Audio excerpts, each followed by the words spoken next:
Well, James thought of Abraham, but keep going. Look at Deuteronomy. Genesis, Exodus, Leviticus, Numbers, Deuteronomy.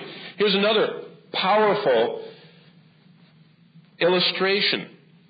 Moses is called the servant of the Lord the second most often of anybody in the Bible. In fact, you're going to find at the end of our time together this morning, Moses, even in the book of Revelation, is called Moses, a servant of God.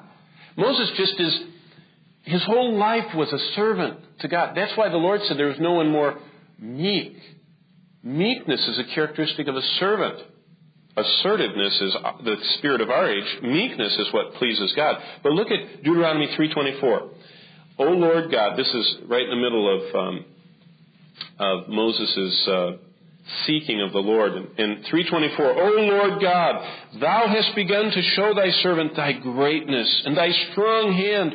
For what God is there in heaven or upon earth which can do such works and mighty acts? But he says, you have begun to show your what? Servant. What did Moses think of himself as? He thought of himself as God's servant. Do you know what it means to be a servant? It means you have a master, and it means that you want to do what they say. You want to please them. Your life's energies are focused on them. I was thinking about the song that we had this morning. The words of the song, I was thinking as it was being ministered to us, and I thought about, wow, that would really just solve all of our problems if we just wanted the Lord and to pour out our lives to Him. And in blessed servanthood to Him, pouring out our treasures to Him. Well, Moses was, so James thought about that. Look at David in 1 Samuel. So Deuteronomy, Joshua, Judges, Ruth, 1 Samuel. Keep going to the right. I usually do that so you don't get lost. Just keep turning the pages to the right. Act like you know what you're doing if you don't know the books of the Bible, and you'll keep coming till you get there. 1 Samuel 23, verse 10. The first time servant's used is used of Abraham, and God calls Abraham a servant. The next most often occurrence of it is around the time of Moses, and Moses is called God's servant. And by the way, I didn't even tell you that Joshua calls him that 6 times in his book. He always refers to Moses as God's servant. But now David, in 1 Samuel 23:10, then David said, O Lord God of Israel, your servant has certainly heard that Saul seeks to come to Keilah and destroy the city for my sake. And on he goes. Is he going to do this? Will you show me your will? How do you like the way David approached God? God, I'm here and I'm surrounded by danger, but I'm your servant. What do you want me to do?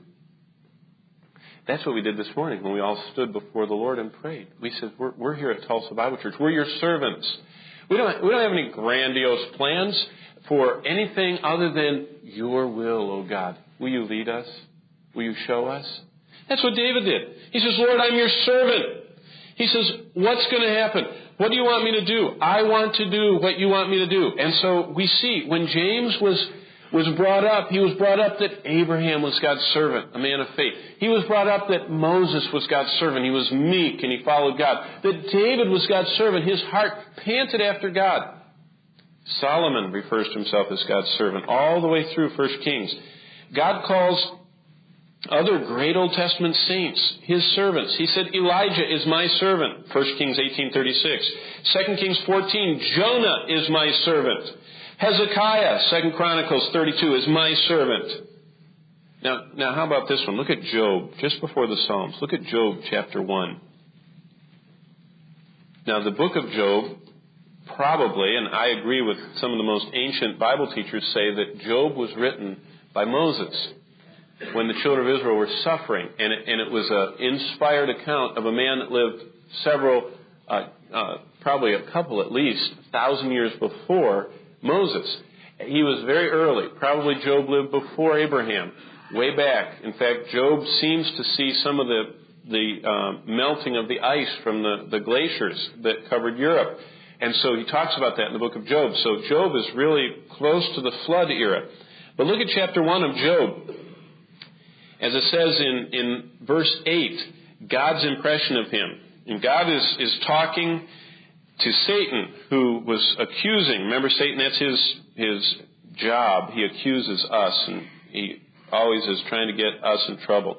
And the Lord said to Satan, have you considered my servant Job?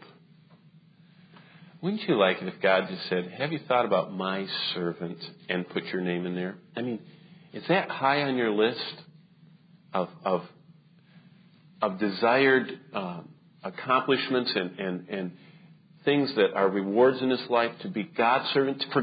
God, Job didn't prompt him.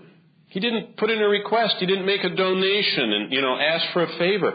He says, my servant Job, there's no one like him on the earth. He is blameless. He's upright. He fears God. He turns away from evil. Now, it continues. If you look further on in this account, God talks about him in chapter 2, verse 5.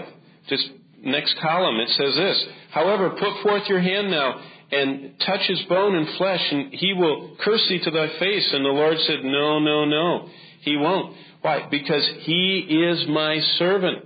And he talked to him. He says in verse 3, he says, even if you make him sick, the Lord said to Satan, if you look at him, there's no one like him, and he will hold fast at the end of verse 3, though you, verse 5, make him sick.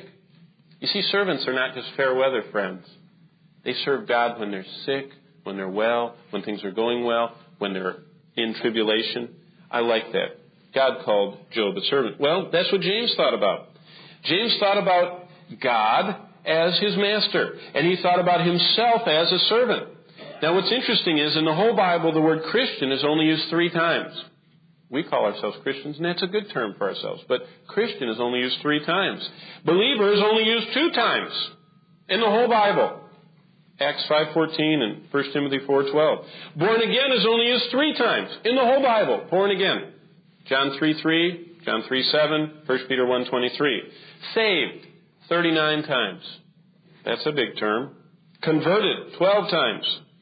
Disciple is used 255 times, but that's because Jesus calls his disciples disciples. But in the book of Acts, it's only used about 20 times, disciple, as a term for a Christian. There's another term, followers of the way. That's how we're described in the book of Acts.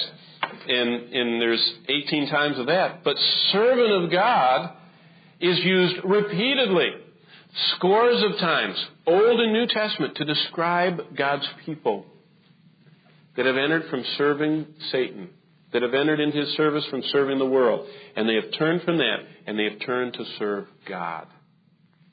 In fact, that's what we're called in the end in the book of Revelation, as we'll see in a minute. So, when James was writing James 1:1, and he says, I'm a servant of God, what was he thinking of?